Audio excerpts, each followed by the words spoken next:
নমস্কাৰ প্ৰিয় দৰ্শক সকলোকে আমাৰ চেনেল অভিজ্ঞা অসমলৈ পুনৰ স্বাগতম জনালো। আজি মই আপোনালোকক 10,000 টকাৰ ভিতৰত ল'ব পৰা এটা বেষ্ট এন্ড্ৰইড স্মাৰ্টফোনৰ বিষয়ে জনাম, লগতে এই স্মাৰ্টফোনটো আনবক্সিং কৰি দেখাম। ইয়াৰ আগতে মই আপোনালোকক কওঁ, যিসকলে এতিয়াও আমাৰ চেনেল অভিজ্ঞা অসম সাবস্ক্ৰাইব কৰি লোৱা নাই, তেখেতসকলে অনুগ্ৰহ কৰি আমাৰ চেনেল অভিজ্ঞা অসম সাবস্ক্ৰাইব কৰি ল'ব, যাতে আমি দিয়া ভিডিঅ' প্ৰথমেই চাবলৈ পায়। Asus Zenfone Max Pro M1 আহকচোন এই স্মাৰ্টফোনটোত কি আছে আমি চাওঁ। এই স্মাৰ্টফোনটোৰ বেক পেজত কি আছে ইয়াত হাইলাইট কৰি থৈছে 5000 mAh battery, 4GB RAM, 64GB inbuilt অৰ্থাৎ ইণ্টাৰনেল ষ্ট'ৰেজ উপলব্ধ, আৰু বক্সটোত হাইলাইট কৰি থৈছে ইয়াৰ যি অন্যান্য MRP কেমেৰা কোৱালিটি ইত্যাদিবোৰ। বক্সটো মই পোনে অপেন কৰিছোঁ। এই স্মাৰ্টফোনটো মই ফ্লিপকাৰ্টৰ পৰা 10,999 টকাত ক্ৰয় কৰিছোঁ। সুন্দৰ বক্সৰে সৈতে এই স্মাৰ্টফোনটো অপেন কৰাৰ লগে লগে এই ধৰণে আপোনালোকে দেখা পাব, আৰু ইয়াত এই ধৰণে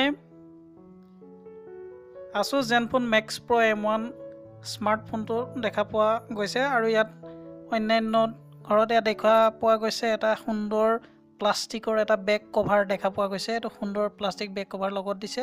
এয়া লগত দিছে চাৰ্জাৰ দিছে, মাইক্ৰ' USB কেবল, আৰু এডাল সুন্দৰ চাৰ্জাৰ, আৰু এই ধৰণে বক্সটো এইখিনি বস্তু দেখা পোৱা গ'ল। এতিয়া মই পোনে স্মাৰ্টফোনটো আপোনালোকক দেখাম কি ইয়াত সুবিধা উপলব্ধ আছে, অৰ্থাৎ এই স্মাৰ্টফোনটো কিয় মই বেষ্ট বুলি কৈছোঁ। এই গোটেই কথাখিনি এই স্মাৰ্টফোনটো অপেন কৰাৰ লগে লগে আপোনালোকে দেখা পাবই। এই স্মাৰ্টফোনটো সুন্দৰ এয়া ডিছপ্লে দেখা পোৱা গৈছে। বেক কভাৰ পিছফালে এইটো ফিংগাৰপ্ৰিণ্ট সেন্সৰ দেখিছে। ইয়াত দুটা ডুৱেল কেমেৰা আছে, ফ্লেছ আছে, লগত যিটো মেটেল বডি ডিজাইনিং কালাৰ আপোনালোকে দেখিছে, সুন্দৰ কালাৰৰ। স্মাৰ্টফোনটোত 13 megapixel plus 5 megapixel dual rear camera with flash auto focus দিয়া হৈছে। ফ্ৰণ্ট কেমেৰা 8 মেগাপিক্সেল দিয়া হৈছে। ইয়াত dual nano SIM card support কৰিব, 4G ভল্টিৰ সুবিধা দিয়া হৈছে।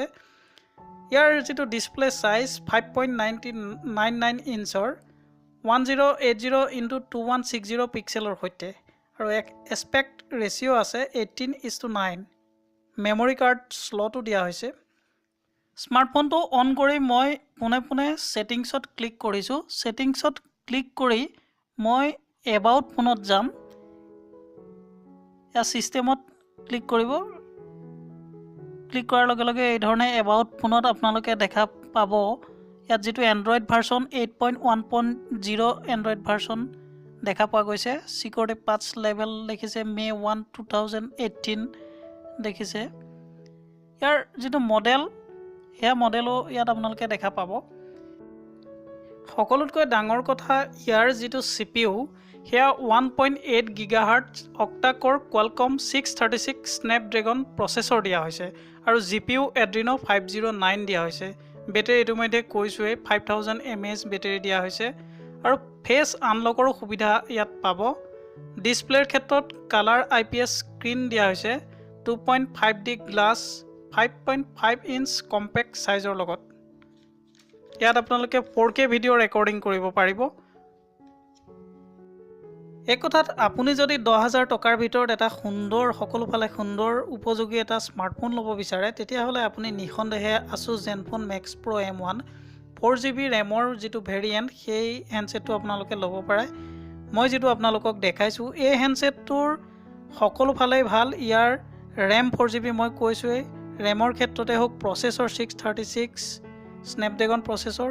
ইয়াৰ যিটো বিল্ড কোৱালিটি, সকলোতকৈ ডাঙৰ ইয়াৰ বিল্ড কোৱালিটি বৰ সুন্দৰ। পিছফালে আপোনালোকে মাইক্ৰ' USBৰ সুবিধা পাব, 3.5mm জেকৰ সুবিধাও পাব, আৰু ইয়াৰ যিটো মেটেল বডি ডিজাইন সেইটো বৰ সুন্দৰ। বন্ধুসকল, আজিলৈ ইমানেই। যদি ভিডিঅ'টো চাই ভাল পাইছে তেতিয়াহ'লে লাইক আৰু কমেণ্ট কৰিবলৈ একেবাৰেই নাপাহৰিব। ধন্যবাদ।